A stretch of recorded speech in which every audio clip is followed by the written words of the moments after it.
What is up, guys? Welcome back to the channel O and the C on another Tampa Bay Buccaneers Victory Monday! The Tampa Bay Buccaneers have just won a playoff game. If you've been here, then you know we like to throw the list up and talk about all the guys that made big major contributions in the game from the week prior, but you know what? A little bit of a different theme today. It's the playoffs, and we just make our own rules on this channel as we go. So let's switch it up, and let's just reflect for a second. You already know where we're going to start this video, because we start almost every video the same way. I feel bad because I feel like it gets boring, but holy cow, how could you not talk about it? The GOAT. He looked stupendous. He really did. He put the ball wherever he wanted all game long, and he got let down by a couple shocking drops. But he was really just... he was the GOAT. He's the GOAT. I mean, what are you going to do? Next thing I want to talk about real quick, Mike Evans. Mike Evans, man. Mike Evans does some cool stuff, man. He comes through. You see him. He's limping. He's a little gimpy. Mike Evans just... oh, I love rooting for the guy. So glad he's a Tampa Bay Buccaneer. That deep shot, when Brady feels the low snap with one hand, sees a free rusher coming, takes the shot right in the chest, lays it out there for Mike, and it's a perfect throw, deep shot down the sidelines. That was one of the coolest plays. That was an awesome play. Favorite play, though, probably a cooler play, in Washington territory near the end zone. Tom Brady takes the snap, and he kind of gets a little bit of pass rush, but it's not like a free rush or anything like that. It's just a collapsing of the pocket, and he kind of sidesteps out of it, whips his hips back around, sets up and throws it down the field all the way on the right sideline. Mike Evans jumped up and caught it, I think, at like the 2 or the 3 yard line. That's one of my favorite plays of the whole season. When Tom Brady set up his hips, like when he sidestepped, he kind of did a little back juke out of the pocket there. When he flipped his hips, I said, whoa, somebody must be open, because Tom looks like he's about to fire this ball, and he flung that thing. I couldn't believe Tom cut that loose. That will hang with me for a while. It's just an awesome play. That was a very, very cool play. Sick play. Thanks, Mike. I'll go through it quickly because I know it's not the most exciting thing to talk about or hear about or listen to, but offensive line guys, tip your hats to them. The offensive line, they were everything you could have asked them to be. I know Tom got sacked 3 times, and on the stat sheet that might not look great, but 2 of the sacks were after Kappa left the game on Kappa's replacement. I don't want to shout out his name. Well, we'll give him a little bit of a pass there, having to get thrown in the mix. I said before last week's game that I would love to come on here and be wrong about the offensive line and just give them all credit in the world. So this is, hey, offensive line earned it. The win isn't just because of them, but we don't win without them. There was no consistent pressure on Tom Brady. You know, a sack here and a sack there, that's okay. You can overcome that. It's when every play there's a guy in Tom's face and he's got to get the ball out, or he's rushed, or he's hit after he throws, things like that. And there was not really any of that. I'm also going to give a shout out to Rob Gronkowski. There were so many plays where Rob Gronkowski was left in to block in pass protection, and I don't think people really get too into tight end blocking in general. Not only is Gronk obviously just, I mean, he is such a good blocker in the run game. They run behind Rob Gronkowski so much, but regardless, Rob Gronkowski in the pass game, people don't realize, like, first of all, tight ends don't even block at all. Run game, pass game, they don't. There's plenty of tight ends that don't block at all, right? Cameron Brate, I love me some Cameron Brate. Cam Brate's awesome. Does Cam Brate really block? Not really, right? They don't run behind Cam Brate. But on top of that, there are like no tight ends who pass protect. Pass protection from a tight end, like one-on-one against an actual edge rusher, that's crazy. Like that Gronk is capable of that. That is seriously... that's so underrated. That is crazy underrated. So Rob Gronkowski, he's a part of that offensive line shout-out, really, because he was in blocking quite a bit and made an impact in this game, stopping that front. Leonard Fournette. We talked about and speculated on this channel weeks ago that if Leonard Fournette got reps in Rojo's absence, he would get it done. He would have production. We talked about there's no way if Leonard Fournette gets 20-25 touches, he doesn't convert it to about 100-ish total yards. And sure enough, over 20 touches, over 100 total yards, got in the end zone. But we're not here to talk about that game, even though it is a Tampa Bay Buccaneers victory Monday. It's the playoffs. We're here to talk about a little bit of what's coming up. So let's get into it. New Orleans Saints.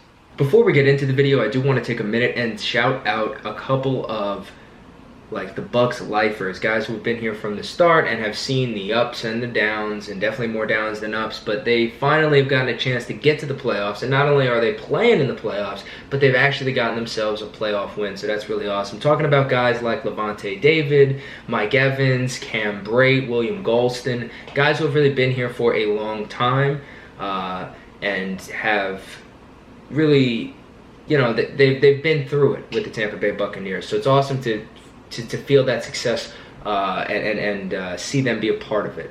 Especially in the case of Cam Brate, Mike Evans, monster days by both of those guys on the offensive side of the ball, really contributing to the win. But Lavonte David with arguably the most clutch play of the entire game, getting that sack on 3rd and long. I think it was 3rd and 10, and then he sacked Taylor Heineke, which set up a 4th down and basically forever. So that kind of iced the game for the Tampa Bay Buccaneers. It's awesome to see Lavonte get that opportunity and just come up, rise and shine, make that play. So the Tampa Bay Buccaneers are moving on, and we're taking on the New Orleans Saints. And we are going to talk about what we've got to do to beat the Saints. Straight up, this whole video is just going to be about that. What do we have to do to beat the Saints? See, now we almost had them that one time. So now the first game was closer than the second game. So yeah, Alvin Kamara. Oh man, Alvin Kamara. The Saints. Well, Michael Thomas is back now, so we got to deal with Michael Thomas. I mean, it's like Ted Hendrickson. I think, to me, guys, I actually feel like Tampa Bay Buccaneers have as good a shot as they've ever had. I'm not going to say that they're definitely going to win or that we have the upper hand or anything like that, but I do really believe in psychology in sports. I believe that there's a very big side of sports is mental. A very big part of sports is mental, as much as it is physical, especially when you get to a level like the NFL, where everybody is talented, everybody's physically gifted. I think the Tampa Bay Buccaneers have just about had enough of the Saints. I honestly feel like they've been bullied by the Saints, and enough. At some point, enough is enough. I look at the Saints, and they are on their last legs. Like, this is going to be the most beatable Saints team the Tampa Bay Buccaneers could be looking to play. Like, they are on their last legs. Now, the Tampa Bay Buccaneers could easily go in and lose this game. Hell, they could blow this game. They could come out and play terrible. You never know with the Bucs. Every game is a roller coaster. It's fantastic, isn't it? You look at the Saints roster on paper, and the Saints have a ton of good players.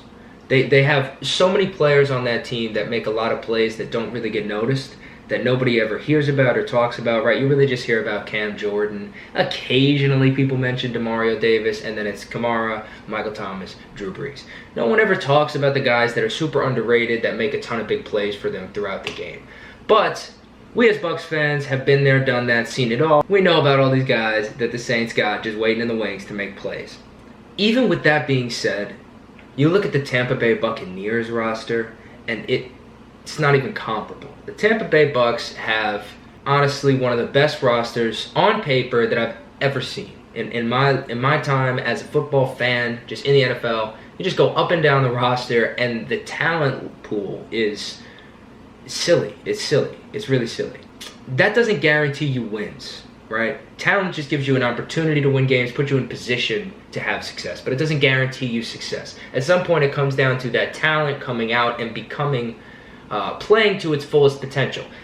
I don't think the Buccaneers have really played a single game, not one game this season, really to their fullest potential for an entire game. They've had moments where they have been really humming and feeling it and slinging it and just doing everything, and everybody's on top of everything. But there's not been one singular game from start to finish this year where the Tampa Bay Buccaneers were on it and they were ready and they were locked in. And to me, although To this point, the New Orleans Saints have had the Tampa Bay Buccaneers number, and that's an undeniable statement of fact.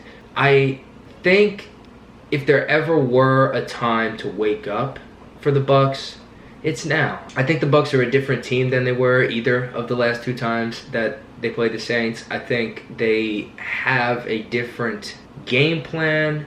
They have a different approach to games. They have a totally different just mentality.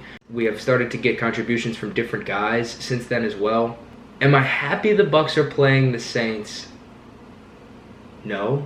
But am I excited that the Bucs are playing the Saints? Yes. I honestly think to be the best, you've got to beat the best. And I don't think that the Saints are the best. In fact, I really don't think there's any chance that the Saints are the quote-unquote best team this year. To me, the Saints are a lesser version of themselves right now than they were back then. They're limited as hell.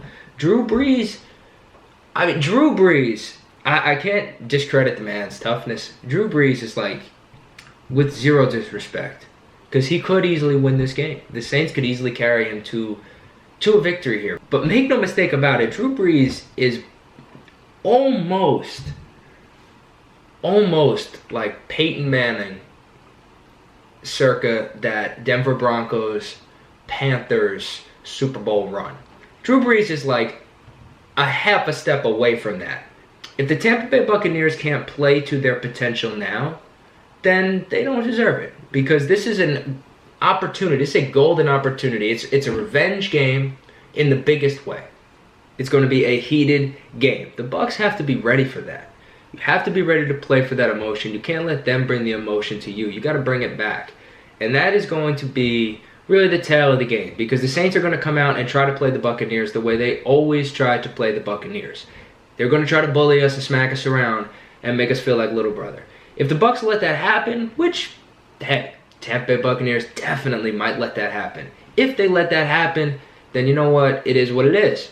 But if the Tampa Bay Buccaneers just realize that they're actually the better team, they have the better quarterback, they have the better receivers, they have the better tight ends, they have a comparable offensive line. Running backs, Alvin Kamara, I think, is one of the better players in the league. But I'll take our running backs. I like our running back room. I think we have good running backs. Even down to Keyshawn Vaughn. I like Keyshawn Vaughn. And I know he fumbled last week. Everybody gets one. I like Keyshawn Vaughn.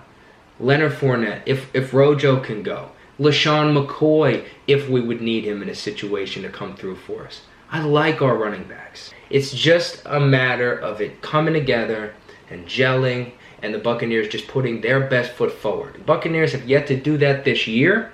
If you can't do it now, then you're going to lose, and you're going to go home because you're playing a good team. But the Tampa Bay Buccaneers have every opportunity to win this game and exercise so many demons for fans, for themselves, especially guys who have been there for the longest time. Even for, I feel like, former Buccaneers players, like somebody like Gerald McCoy. I'm sure he would have an epic tweet that would get plastered everywhere if the Tampa Bay Buccaneers pulled off this upset. It wouldn't have been the same to play the Rams. It wouldn't have had the same impact. Playing the Saints is what should happen. It's the storybook ending that you want. Like, it's everything that every movie script has ever been written about. So the Tampa Bay Buccaneers have not just an opportunity to win a game, but they have an opportunity to really just make a definitive statement about what this season is about. And the Buccaneers could easily fall flat on their face. They could struggle. This game could get ugly. Like I said, you really don't know with the Tampa Bay Buccaneers, right? That's the fun. I am very excited about the return of Devin White. I think if we had Devin White last week, I think the game might have been different. I still think it would have been an ugly and a stressful game for Bucs fans. But I do think Taylor Heinicke running all over the Buccaneers would have been over.